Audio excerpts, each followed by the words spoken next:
G'day everyone and welcome back to the channel. I haven't posted a video for a little while, so I thought I'd better give you guys an update.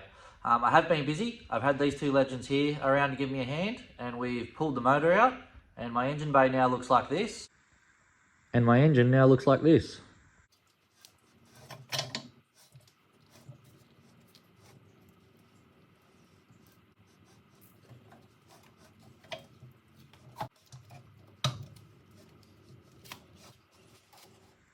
So as you can see, this thing is super dirty. It was full of sludge, absolutely putrid. There was a good 5 to 10 mil covering of sludge and dirt and crud on everything.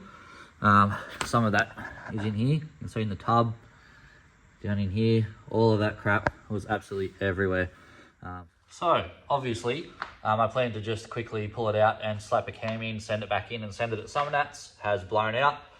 Pretty common with these sort of builds. I hoped it wouldn't be the case, but once I got this thing apart and seen how dirty it was, I don't think it's had an oil change in the last 100,000 Ks. The car does have 326,000 Ks on it. So yeah, I've got a huge amount of cleaning to do. I'll give you a look at some of the parts. Here are the parts laid out on the table. I've started cleaning. All the main caps are now fairly clean. The pistons, this is how they all looked when they came out. Absolutely covered in carbon buildup. So I've started giving them a clean. As you can see, one there. A couple over this side are done. Got one more to do on that bank. The last one's resting over in the parts cleaner now, waiting for me to clean that up. I've still got to go over all this stuff again and clean that up. This stuff's been done. Still got the crank to do. All the counterweights on the crank are pretty covered in carbon buildup and crap as well. All the journals look pretty good though, considering, but some of the bearings weren't that happy. So I've decided to pull the bearings out. So we're going to do the rod bearings, main bearings, new rings, give the ball a hone and throw it all back together. So one more thing that I hadn't anticipated doing, but I'm pretty glad I did. I'm pretty excited about it. I've had the heads done up. I'll spin the camera around and give you a look at those. So I've had the heads ported and polished. As well as had all my BTR dual springs and setup installed, as well as having the heads decked 20 thou just to tidy them up and for a little bit of extra compression. They've all been totally cleaned up. Inlet and exhaust have both been ported and they look awesome. It's probably one of the things I'm most excited about doing, even though I hadn't budgeted for it. But anyway, I better get to the point of the video, and that is I wanted to have a break from cleaning everything up, so I thought I'd do my BTR trunnion upgrade video. It's a pretty basic and easy to do upgrade, but very worthwhile. So I'll show you how I press the trunnions out of the stock rockers. Let's get into it. So here is one of the stock standard LS1 rockers and trunnions. Not a bad bit of kit for a standard engine, I guess, but once we start upping the revs and we've got some high lift and we're putting a lot of stress on the valve train, great idea to upgrade these. As you can see, there's just a pressed in bearing race on one side, your trunnion in the center, and the other bearing race pressed in on the other side. There are needle bearing on the inside of these races. However, there's nothing actually holding them captive. They're just pressed in. So once they get a bit of age about them, like what my car's got, and like I said, we start revving a bit higher, you do run the risk of having one of those bearing races walk out, and then you'll end up with roller needles through your engine, and you will not be having a good time. So to pull these trunnions out, all we need is a 13 mil and a 22 mil socket. We're going to use the bench vise to press these out. See on one side of the rocker, you've just got a round side, and on the other side, we've got these two little flats, two little pedestals on each side. So all we're going to do is rest the flats up against the 22 mil socket, push the 13 mil socket on the other side, and wind them together in the vise until we press the trunnion out. So there they are, mounted in the vise. Let's now press out that trunnion. It'll pop in a second. There we go. Just like that.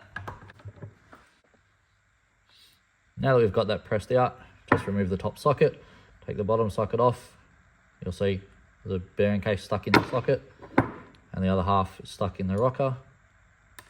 There's your roller needles. That is what you do not want coming free in your engine.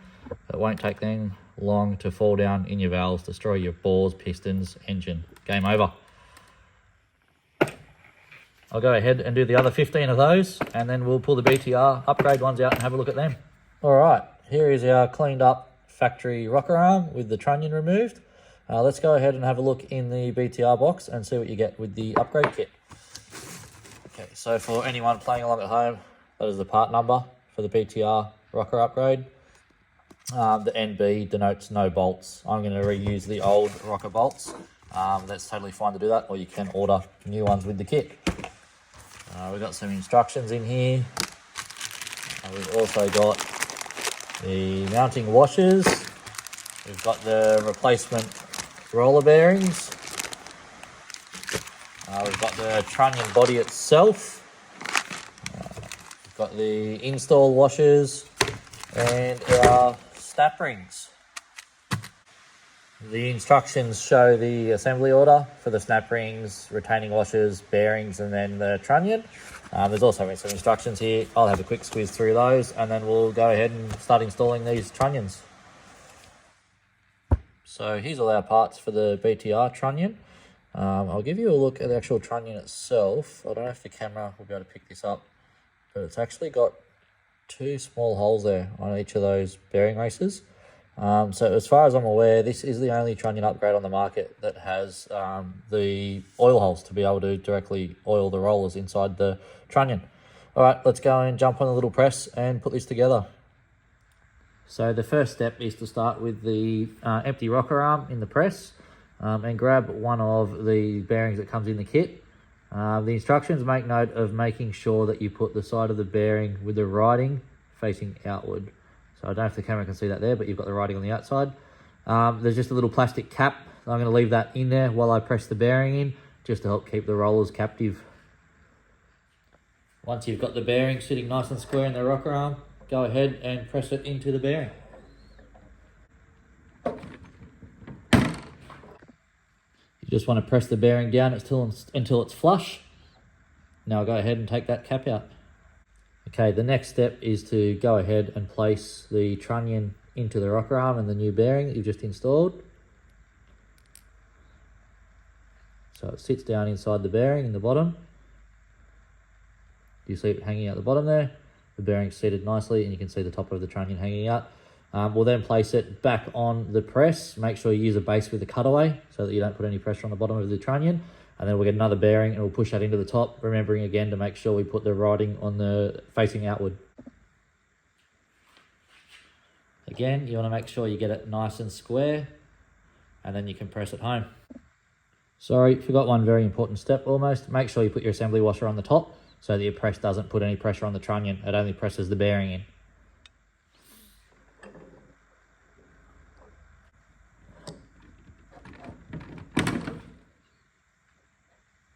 Okay, as you can see, both of those bearings are now pressed in, writing facing to the outside. Not much left to do now other than go ahead and throw on the retaining washer and then the little circlip that holds it all together.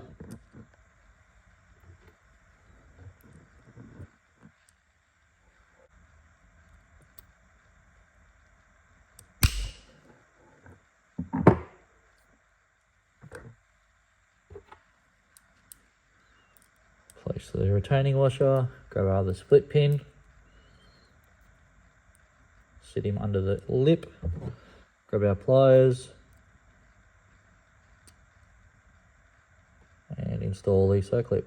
It's not quite on there properly. Now it is. That's what I call a snap ring. Okay, so there you can see both snap rings in, rockers in. That's an upgraded trunnion. Okay, so there's the first two done, 14 more to go. Pretty basic process. I hope you found it informative. Not too hard of a job. If you're going to do something similar to your car like this, definitely something I suggest you have a crack at yourself. Don't pay somebody to do. All right, I'll wrap the video up there for today. I hope you got some value out of it. Like I said, definitely give that a crack yourself. But I'll have a heap more videos coming soon when I start putting this engine back together. All right, if you want to stay tuned and up to date, please consider subscribing. And if you can, leave me a like and a comment. It really helps the channel grow. Thanks very much. I'll see you on the next one.